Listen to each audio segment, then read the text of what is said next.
Raz, dwa, trzy. Normalnie. Pan starosta Cieniek na pół przetął.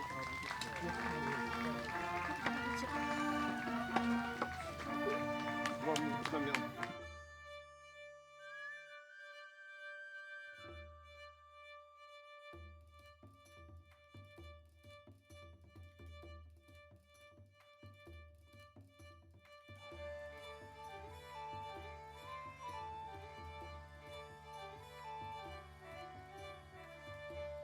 Zostały nam okna, w których można sobie wyobrazić, że król Władysław Jagiełło, jak przebywał, to zapewne otrzymał te właśnie komnaty na piętrze i może podziwiał nawet piękny widok na rzekę San i odległe góry.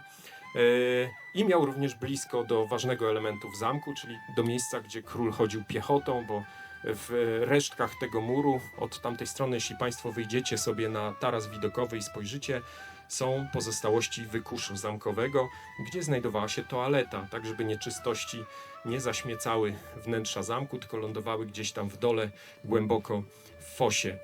Naokoło widzą Państwo pozostałości murów obronnych. One oczywiście pierwotnie, to trzeba uruchomić wyobraźnię, były znacznie wyższe niż teraz. Teraz one są zabezpieczone do stanu tak zwanej trwałej ruiny, a pierwotnie były dużo, dużo wyższe, tak żeby zapewniać należytą ochronę obrońcom.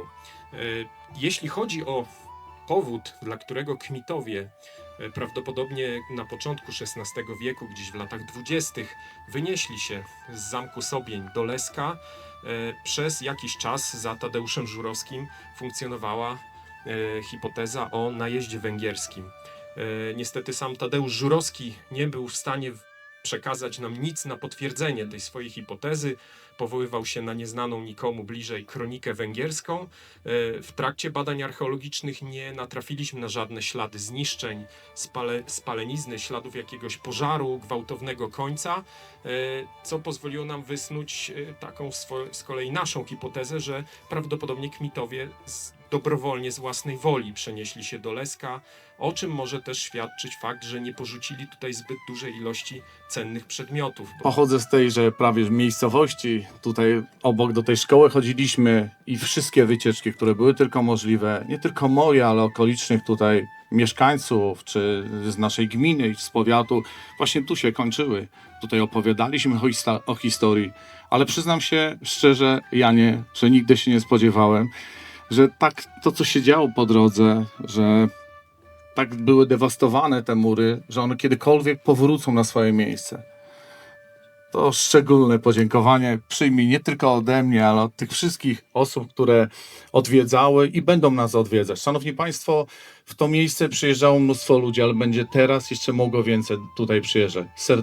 Serdecznie dziękuję w imieniu nas wszystkich, w imieniu mieszkańców powiatu leskiego, wszystkich, którzy przyjeżdżają w Bieszczady i wszyscy, którzy przyjadą w to miejsce, bo to miejsce wyróżnia się spośród innych. Bardzo, bardzo dziękuję.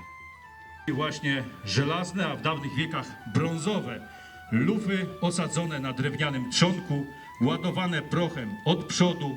Proch jest ubijany na samym dnie tej rurki, następnie za pomocą rozżarzonej huby na żelaznym pręcie, jak to działa, już Państwo widzieliście wcześniej, jest odpalana panewka, proch na panewce, otwór inicjujący wystrzał.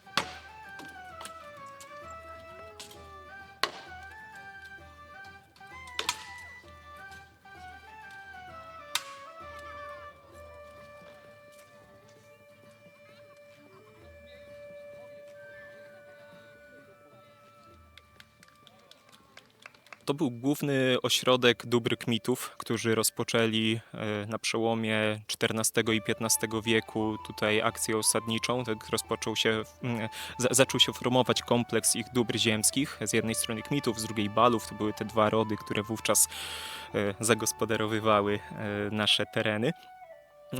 I początkowo właśnie kmitowie tutaj na Sobieniu mieli to swoje centrum życiowe, które później przenieśli z czasem do Leska wraz też z postępami swojego znaczenia. Tak? Ich ród się coraz bardziej...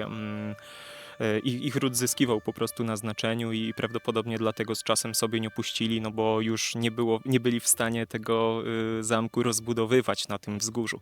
Tak, ale przez dłuższy czas, tak przez ponad wiek, to właśnie tutaj znajdował się ten ośrodek. Znajdujemy się na wzgórzu Sobień. Przez ostatni rok wzgórze mocno się zmieniło, prawda? Tak, ja je pamiętam jeszcze z dzieciństwa, bo z tych stron pochodzę, z Łukawicy. Tutaj się urodziłem, wychowałem, chodziłem do szkoły w Monastercu. Kiedyś to była ruina porśnięta pokrzywami, chaszczami i dzikimi bzami.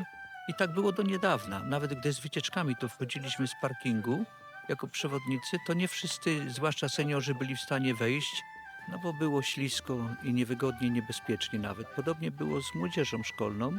Jak prowadziłem wycieczki szkolne, dopóki nie było tych barierek, zabezpieczeń, to drżałem, czy mi ktoś tam na dół w przepaść nie poleci, bo się też odpowiada za bezpieczeństwo uczestników wycieczki. Ale dzisiaj, przyznam szczerze, po tych pracach remontowych, no jest to imponujący obiekt w skali tutaj regionu Bieszczadów po Zamku Sanockim. Bowiem mamy bardzo wygodne dojścia, barierki zabezpieczające, odnowione elegancko mury. I po prostu można się tym dzisiaj szczycić, tym zamkiem, pokazywać oczywiście Polakom, aby zechcieli tu bywać, żeby zechcieli tu przyjeżdżać i to miejsce ciekawe odwiedzać.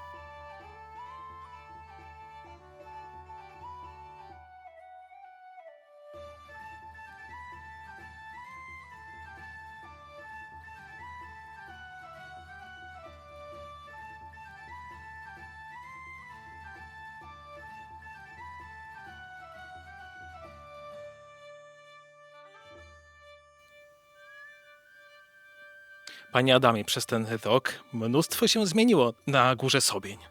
Zdecydowanie tak, zdecydowanie coś pięknego, jak wyrwano przyrodzie te już trwałe ruiny Zamku Sobień, aczkolwiek przypominające o tej naszej pięknej historii, kiedy ta warownia strzegła granicy między Polską a Węgrami, między Polską a Rusią i tutaj tętniło życie. Także takie historie, które słyszymy, że wchodzimy z życiem do lasu, zabudowujemy tereny leśne, to jest fikcja, to jest nieprawda. Tak jak tutaj pan nadleśniczy wspomniał podczas swojej wypowiedzi, to las wchodzi w miejscowości, które jeszcze tak niedawno, bo 70-80 lat temu tętniły życiem. Tutaj te wszystkie doliny, wzgórza nie miały praktycznie zalesienia. Tutaj były łąki, tutaj były uprawy mieszkańców, którzy żyli z tego, żyli z upraw, mniej z lasu i to tętniło życiem. Turyści na to czekają. Sezon turystyczny też się zaczyna, bo dzisiaj jest koniec roku szkolnego. Oczywiście sezon turystyczny zaczyna się, jednak zauważyliśmy, myślę, że wszyscy zauważają, że sytuacja związana obecnie z tymi, z przyrostem ilości niedźwiedzi na naszym terenie, które zaczynają sobie pozwalać, wchodzić między ludzi praktycznie do miejscowości i do miast, powoduje odstraszenie tych turystów. I pierwsze 4 lata temu takim odstraszeniem turystów był wybuch wojny na Ukrainie, który spowodował spadek turystów o około 30% na Podkarpaciu, tutaj w Bieszczadach, a teraz znów podobny skutek przyniosło niedopilnowanie takiego potężnego wzrostu ilości niedźwiedzi.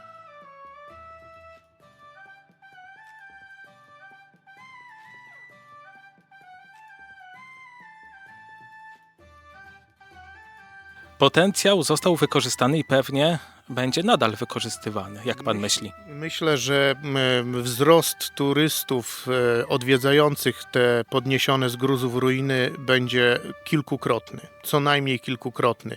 Teraz w gestii powiatu leskiego, bo to Zamczysko na terenie powiatu leskiego leży, ale głównie powiatu leskiego i Nadleśnictwa Lesko, jak wypromują podniesione te ruiny z gruzów, będzie zależało, ilu turystów tutaj na to wzgórze piękne z pięknymi widokami przybędzie.